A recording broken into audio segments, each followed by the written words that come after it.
இன்றைக்கு என்ன செய்திருக்கிறார்? மீண்டும் அவர் பணியை துவக்கியிருக்கிறார். தேர்தலுக்காக விடுமுறை விடப்பட்ட பணியை, அவர் கழக பணியை இன்றைக்கு தொடங்கி இருக்கிறார். இன்றைக்கு நீக்கம் எத்தனை பேர்? 26 பேர் எங்களை நீக்கி இருக்கிறார். இந்திய செய்தி இந்த நிமிடம் வரை 26 பேர் நீக்கி இருக்கிறார்.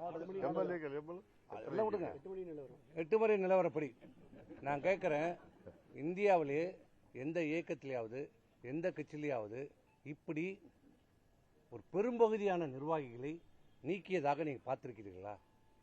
கேள்விப்பட்டிருக்கீங்களா? பிரிந்து சென்றிருப்பார்கள். நீக்கியதாக அறிவித்திருக்கிறார். இவருக்கு யார் அந்த அதிகாரத்தை கொடுத்தது? இவருக்கு எங்கிருந்து அந்த அதிகாரம் வருகிறது? எல்லோரும் இவர் கழகத்துடைய துணை பொதுச் செயலாளர், இவருடைய கழகத்துடைய தலைமை நிலை செயலாளர், நாங்கள் எல்லாம் அமைப்பு செயலாளர், மாவட்ட கழக செயலாளர்கள், சட்டமன்ற உறுப்பினர்களாக இருக்கோம். எங்களை நீக்குவதற்கு பொதுச் செயலாளருக்கு என்ன அதிகாரம் இருக்கிறது? எங்களிடம் விளக்கம் கேட்கப்பட்டதா?